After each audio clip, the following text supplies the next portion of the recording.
So to understand Cicero, because Cicero is the system that your clients use, what are the components, or how does it work?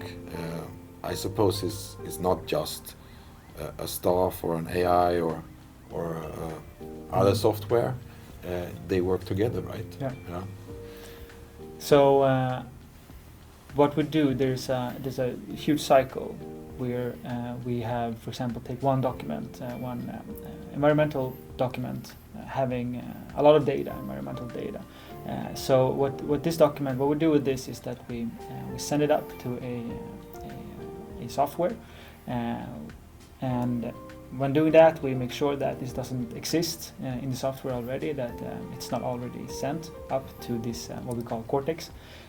So it's read and stored, exactly, compared. Yes, exactly, yeah. And we compare that file through a file hash. So if the file hash exists in the database, we know it's already uploaded. So we make sure that's not the case, and if it's not, we can then read that data. AI reads that data and convert, take out the readable data into JSON string, like JSON data, and into readable data. So instead of having to read through that document, it's much easier to store that raw data in our database, which we then can show in the interface.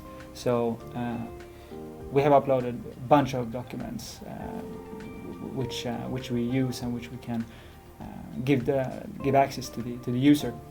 And sometimes when those documents isn't good enough, like the quality is too low, maybe it's just 85% accuracy or something, we have to redo that document. So then it goes into a certain folder where we at Ecometrix can look through, and we can re-upload them and do the same process again to make sure that it's a better quality. Next time we read it in the same way. So it learns. So it learns, and we can learn it also. So we can adjust queries and stuff like that, and change things in the back end in our code that makes it gives it better quality. Yeah. And Lucas, we're constantly trimming. We're working on this every day, just trimming and trimming and trimming and trimming. Yeah. And I suppose that the AI is not working perfectly at all times. Sometimes it can be delusional. Yeah, it hallucinates. I usually call it. Yeah. And so there is also a consultant part of it, so to say, a human being. Well, when necessary. So we were doing this at scale, like Lucas was saying. So there's a lot of data, it's a lot of document. It has to be done on scale, so we basically have models and softwares that are looking at what the AI is giving us back, doing validation checks and some magic. And if it doesn't conform to a lot of the principles that Lucas was talking about, it's not accurate.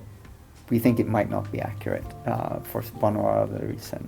We put it in a quarantine, and we put in a human in the loop to understand, as to Lucas's point, is there something structural that the AI sort of consequently is doing wrong? Then we have to reteach it and have it be better. Or sometimes it just makes things up. And sometimes it's just wrong. Then we can re-upload, say, do it again, or we can actually tweak the